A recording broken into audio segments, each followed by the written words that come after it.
What's up, YouTube? It's been a while. It's been busy with, I guess, school and stuff like that. Um, Today's video, I guess, I'm gonna touch on something that's pretty relevant. Coming up elections, presidential candidates, and things of that nature, and the influence that media and entertainment has on those things. As we all know, that the presidential elections are coming up. We're getting close to that time where we've got to buckle down and pay attention to what's going on, what's going to affect us, and what's going to help us as an individual and us as a whole country and unit.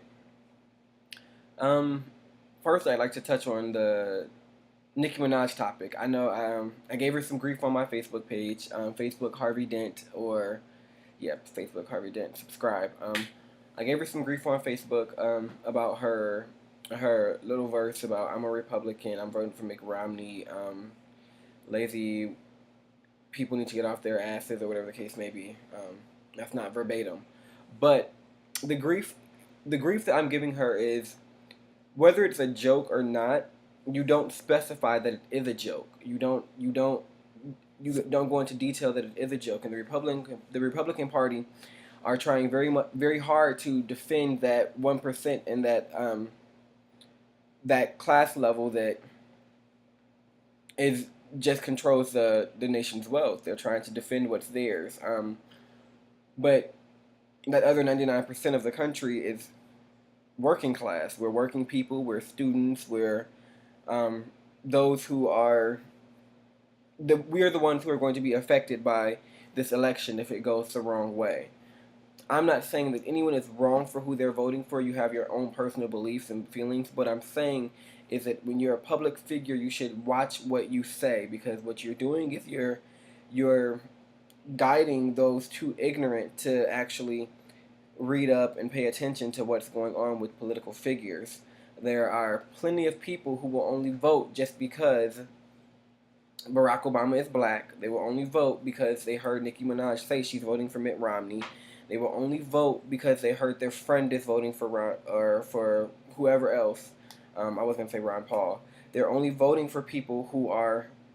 There are so many people out there who are only voting for those who are actually who they know nothing about, but they're doing it because they heard someone else was doing it. So they're following the leader. And this election is not the time to do that. We've got too much at stake. We've got so much going on. We've got me being a student. I can't risk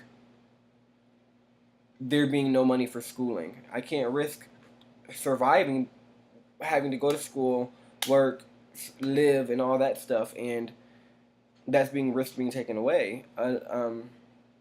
Ron Paul, great candidate. I think he's a good guy. He's a great candidate. My only problem is something that affects me is my right to marry and get equal marital benefits. That's what I consider a civil rights issue. And for someone who is neither for nor against, they will be swayed by the majority vote. And majority of Congress is against gay union or marriage. So therefore, that would be something that affects me. Um, I'm just saying, be smart, get out there and vote. Forget what your friends say, forget what a rap artist says, forget what anyone in your family says. Be smart enough to know what's going to affect you 4 and 5 years from now. Be smart enough to know what's going to actually take place in your life. Don't just be a jockey to your or a groupie to your favorite fan because, oh, they said it was a joke. They're still influencing the minds of those who don't know better. Um, but yeah, so um, vote. Get out there. Please get out there. Please, please, please get out there. This is not one of my super long videos or videos about like anything else. It's about something that's very important right now. We need to vote. We need to sit down, buckle down, pay attention, and vote. We have to remember that we only have a voice when we use it. If we sit there and complain behind closed doors but don't go to those polls on election day, why are you bitching? You didn't do anything about it. You didn't make your voice. You didn't make yourself be heard. And yeah, elections can be rigged or whatever the case may be, but at least you can get it off your conscience that you tried to make a conscious effort. So do that. Go vote. I hope you get what I'm saying. Nicki Minaj, I think you're a great artist, very entertaining, but Stuff like that. Come on now. I mean, really. Um, but then again, hey, if it was a joke, it was a joke. If it was a joke, you should clarify that it was a joke so that you don't manipulate the minds of so many of your ignorant listeners who won't know any better, who don't even know who Mitt Romney is, and they'll be like, "Oh yeah, well that's who Nicki Minaj said. Let me vote for this person. I'm gonna check this box." So yeah, subscribe, like, follow me on Instagram, Untamed Pretty, Untamed underscore Pretty. Follow me on Twitter at Love Drained. Um, Make yourself known. Get out there. Do something. Make a difference. Change. All right. See you at the polls.